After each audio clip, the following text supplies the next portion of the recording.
Hey guys, so in this video, I want to share my thoughts on the Samsung Odyssey Plus VR headset. Now, this headset is actually pretty decent for the cost, and I'm really surprised because it kind of flew under the radar when it was released last year.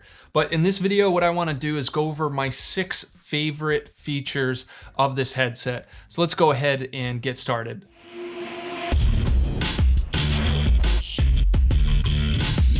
Hey, I'm Matt from MasterSketchup.com, author of Sketchup to Layout and co-author of Sketchup and Layout for Architecture. So this is my review video of the Samsung Odyssey Plus VR headset. Now, this is considered a Windows mixed reality headset, so what you need in order to use this is a Windows 10 computer that has Bluetooth, HDMI. Obviously, you need a powerful video graphics card to drive it, and a USB port. That's it. That's all you need to do. You just plug these two things in, turn on your Bluetooth to connect to the controllers, and you're good to go. So as soon as you plug those in, Windows is going to detect it and open up its Windows mixed reality software to kind of walk you through the setup. You need to set up your boundaries and things like that. But it's pretty effortless. Now, obviously, Windows Mixed Reality is gonna have its own app store since it's its own platform, but the thing I really like, and this is my #1 favorite thing, is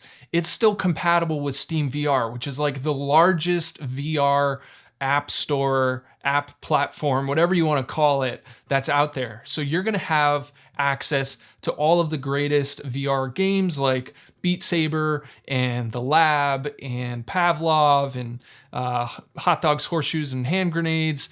And on top of that, if you're using VR with SketchUp, you're gonna have the most options available to you as far as software that you can use with SketchUp, including having a live link with SketchUp using something like VR Sketch, which I really like that app because not only can you have a live link with your SketchUp model, so any changes you make in your model will be reflected in VR in real time, but you also have access to most of the modeling tools right in VR, so you can actually 3D model while you're in virtual reality, which is really cool. Now, the second thing that I really love about this headset is it's a full positional tracking headset. So this has the same features as like all the top of the line VR headsets.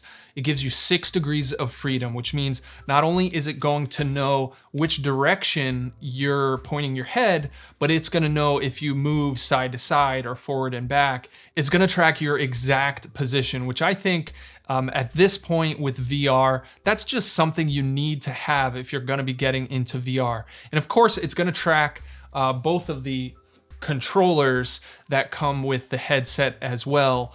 And one of the great things is you don't have to install any external tracking sensors, which I'm going to get into in a little bit. So this is a full 6 degree of freedom virtual reality headset, which I think is super important for anyone getting into VR. All right, my third favorite thing about this headset is it doesn't require any external tracking sensors. So I've had the HTC Vive for a couple of years now, and while it's not really that big of a deal if you have a dedicated area for virtual reality to have to set up external tracking sensors, but it's kind of a pain because you have to have outlets at each location for the sensor. You need to make sure the sensors are unobstructed, and then you got to deal with just the aesthetics of having a sensor mounted to your wall, having the wire run down the wall. With the Samsung Odyssey Plus, it uses these 2 cameras built into the headset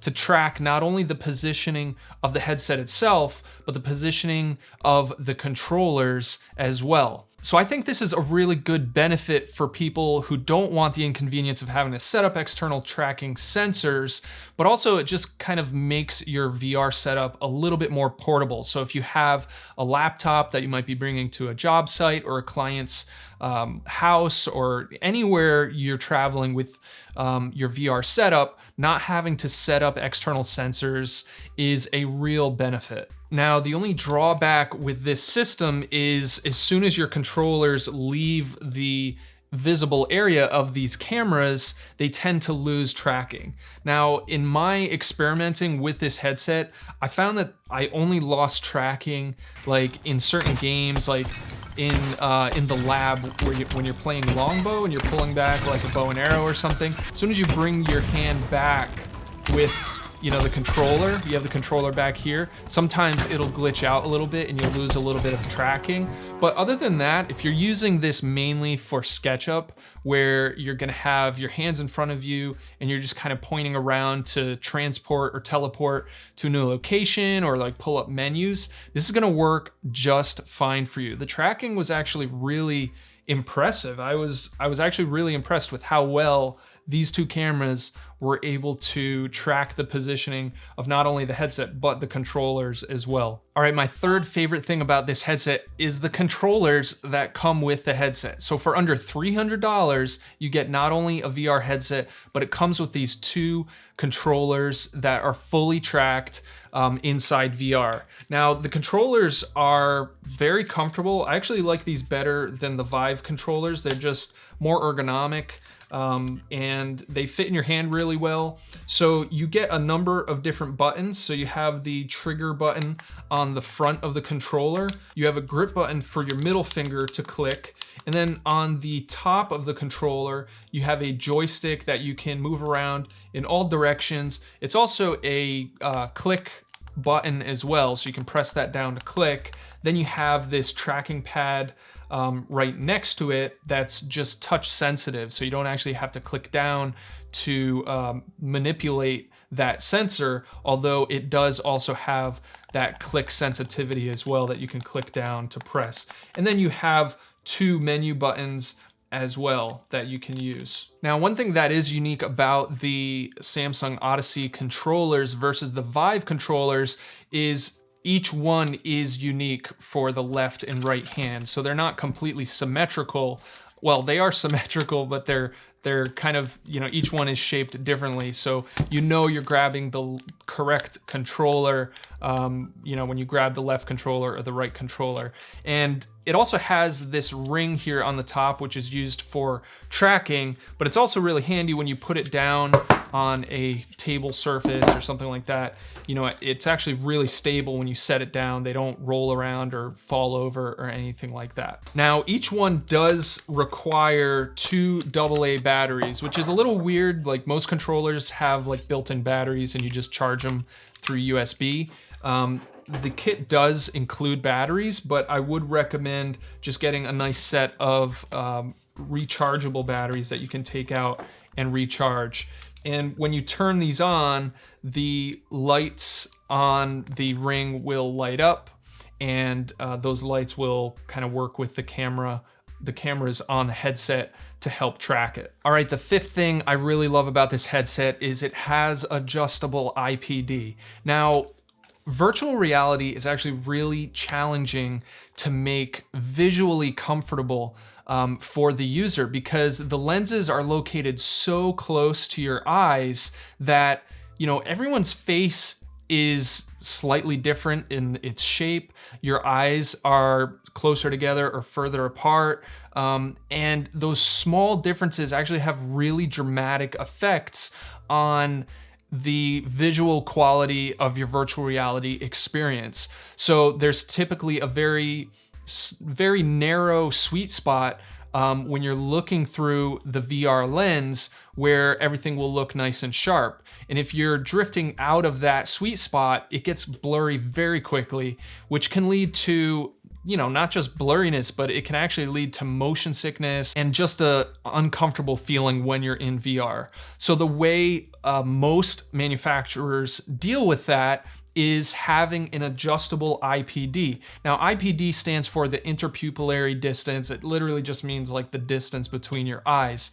But on this headset, there's actually a dial that you just move back and forth, and that physically moves the distance of the lenses closer together or further apart. So you can adjust this really easily to match your eyes. And it's as simple as just putting the headset on and, moving the dial around until you can see everything very clearly. And my sixth favorite thing that I love about this headset is the lack of screen door effect. Now, screen door effect is a very common thing in virtual reality headsets, and that's because you are so close to those screens that the lenses are magnifying those pixels so much that you can literally see the space between the pixels, and it almost looks like you're kind of looking through a screen door.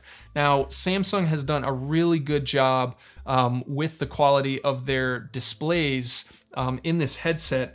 And honestly, I don't even notice it anymore. I mean, there's definitely a difference between this and the HTC Vive that I've been used to for, a couple years now. So I think they really did a good job with this. So those are my 6 favorite things about this headset. And what I want to do now is just kind of go over some of the features that I haven't talked about. So one thing that's kind of cool about the way the headset is worn, it's got this halo, kind of stiff halo built into it. So like the headset itself doesn't pivot at all right here. So when you put it on, it just sort of rests on your forehead and the back of your head. And there's a dial on the back that you can adjust in order to get it to fit comfortably. And as a result of this design, the goggles themselves don't actually touch your face very much, at least for me. There's actually a little bit of space all the way around my face, which I find to be pretty comfortable because the pressure point is really right here at the top and right at the back here. But the only drawback to that is there is a lot of light leakage coming in around the perimeter of the goggles. So if you find that distracting, having a lot of glare, if you do have the ability to turn off lights or close some blinds, that's personally what I do. But I actually really find this headset comfortable. I know in the original version of this headset, there were some people having trouble with nose pressure on here. For me, I don't have any discomfort whatsoever with the way the nose guard is set up. Now, you'll also see this does have built-in speakers. Now, the audio quality is good. It's not like it doesn't blow you away really. I do have the deluxe audio head strap on my HTC Vive, and it really doesn't compare to that. It really doesn't have the same low end for that. But for casual VR and using it for Sketchup or something like that, it's really not a big deal. There's not too much adjustability with these. You can swing them back and forth and kind of twist them around, but they get the job done, and that's really all there is to say about it. And on the bottom of the headset, you do have 2 buttons to adjust your volume. I'm pretty sure these 2 holes here are the microphone, so you can talk to, if you're in Windows Mixed Reality interface, you can talk to Cortana and use voice commands to bring up menus and stuff like that. So overall, I think this is really a great deal. It typically sells for $500, and if you're looking at this headset right now and it's listed for $500, I would probably not buy it. But if you're able to get it on sale for under $300, this is actually a really good deal, and I would definitely recommend checking it out. I mean, it does feel a little bit cheap in quality compared to the Vive or the Rift, but I feel like it's totally reflected fairly in the price. And I would have no problem with this headset long term. So that's it. That's my review of the Samsung Odyssey Plus. I hope you found this helpful, and if you want to support my channel, you can use the links in the description below to go to Amazon and purchase this, and I'll get a small commission if you do decide to use my affiliate links. And if you do that, thank you very much. I really appreciate it. And as always, make sure you subscribe to my channel and click the like button if you appreciated this video, and I will see you in the next video.